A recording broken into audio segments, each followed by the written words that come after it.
आज हम कहानी सुनाने वाले हैं आपको वैसे शख्स की जिन्होंने भोजपुरी की नींव रखी। 500 से ज़्यादा फिल्मों में काम किया, स्क्रीन प्ले किया, राइटिंग की, लेकिन फिर भी उन्हें कोई सम्मान नहीं मिला। आइए जानते हैं वो शख्स कौन थे और उनकी क्या थी दर्द भरी कहानी। बता दूं कि ज़िंदगी में जद्दोजहद करना और फिर उस मुकाम तक पहुंचना इतना आसान नहीं होता है। बात उस वक्त की है जब देश गुलाम था और उस समय वह ब्रिटिश सेना में थे। दूसरा विश्व युद्ध लड़ा, फिर देश की आज़ादी के लिए सुभाष चंद्र बोस की आज़ाद हिंद फौज में भर्ती हो गए। ब्रिटिश सरकार के खिलाफत के कारण इन्हें फांसी की सज़ा भी सुनाई गई थी। साथियों ने इन्हें बचा लिया। लंबे समय तक घर और गांव वाले इन्हें मरा ही समझते रहे।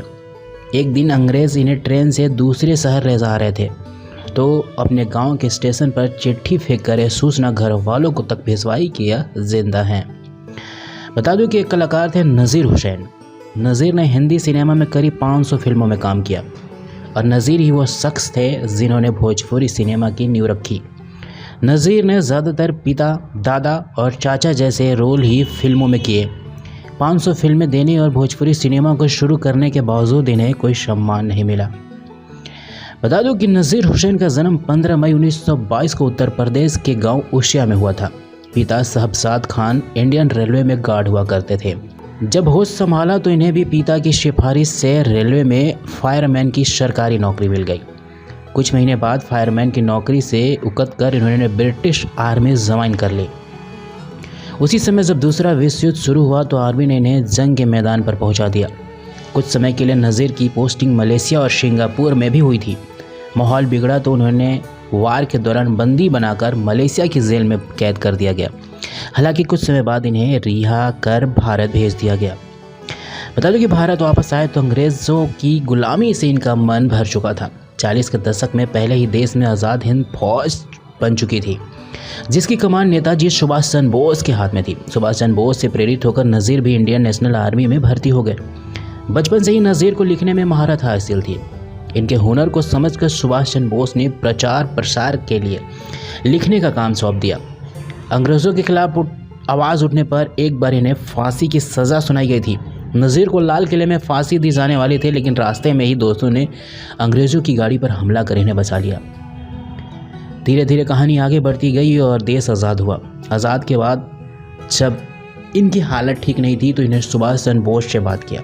सुभाष चंद्र बोस ने बात किया और फिर अपने भाई के पास भेज दिया गया। बताते चले तो देश आज़ाद हो गया था तो नज़ीर के पास कोई काम नहीं था। कुछ समय बाद नेताजी सुभाष चंद्र बोस ने इसकी मदद करते हुए ने अपने भाई शरद चंद्र बोस के पास भेज दिया जो कोलकाता में नाटक लिखा करते थे। नज़ीर ने कोलकाता में शरद के लिए नाटक लिखने का काम शुरू किया जो हिट हुआ। वही साल 1960 में भारत के पहले राष्ट्रपति राजेंद्र प्रसाद ने एक कार्यक्रम का आयोजन करवाया था जिसमें नज़ीर हुसैन भी मेहमान बनकर पहुंचे थे। डॉक्टर राजेंद्र प्रसाद बिहार से ताल्लुक़ रखते थे और वो जानते थे कि नज़ीर की भोजपुरी भाषा में अच्छी पकड़ है। ऐसे में दोनों ने बातचीत के दौरान भी भोजपुरी भाषा का ही इस्तेमाल किया। बातों का सिलसिला निकल पड़ा तो डॉक्टर राजेंद्र प्रसाद ने मन की बात नज़ीर के सामने रख दी। उन्होंने कहा कि तुम्हारी भोजपुरी अच्छी है, लेकिन अब भोजपुरी में फिल्में क्यों नहीं बनती? इस भाषा की फिल्में बननी चाहिए। बस फिर क्या था, यही नज़ीर हुसैन को पहली भोजपुरी फिल्म गंगा मैया तो पियरी चढ़ाइबो 1963 में बनी इस फिल्म को बनाने का आइडिया मिला। नज़ीर ने खुद इस फिल्म की कहानी लिखी, स्क्रीन प्ले तैयार किया। फिल्म बननी तो 1.5 लाख के खर्च पर थी, लेकिन इसके बनने में 5 लाख रुपए लग गए। जब फिल्म बनी तो एक स्पेशल स्क्रीनिंग रखकर इसे सबसे पहले डॉक्टर राजेंद्र प्रसाद को ही दिखाया गया। जब सालों बाद यह दावा किया गया कि पहली भोजपुरी फिल्म की स्क्रिप्ट नज़ीर ने नहीं लिखी है तो नज़ीर मामला हाईकोर्ट तक ले गए। आखिरकार कोर्ट में भी फैसला नज़ीर के पक्ष में सुनाया गया।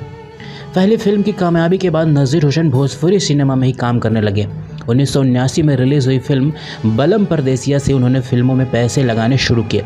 यह फिल्म आज भी भोजपुरी सिनेमा में बेंचमार्क मानी जाती है। भोजपुरी फिल्मों के साथ साथ नज़ीर हिंदी फिल्मों में अमर अकबर एंथोनी, कटी पतंग, द बर्निंग ट्रेन, असली नकली में भी नजर आए। नज़ीर हुसैन ने अपने गाँव की हिफाजत नाम की लड़की से शादी की जिससे उन्हें एक बेटी हैरुनिशा और बेटा मुमताज़ है। बेटी की शादी दिलदार नगर में हुई थी जबकि बेटा मुमताज़ मुंबई में रहता है। फिल्म में आने के बाद नज़ीर भी अपने परिवार के साथ मुंबई के मलाड इलाके में ही आकर शिफ्ट हो गए।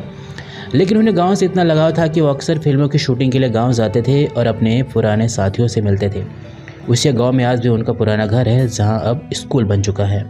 1950 से लेकर 1987 तक नज़ीर हुसैन ने करीब 500 फिल्मों में काम किया, डायलॉग लिखे, स्क्रीन प्ले तैयार किया। 1963 में नज़ीर ने भोजपुरी इंडस्ट्रीज़ की नींव भी रखी। हालांकि उनके इस योगदान के लिए उन्हें किसी अवार्ड से सम्मानित नहीं किया गया है।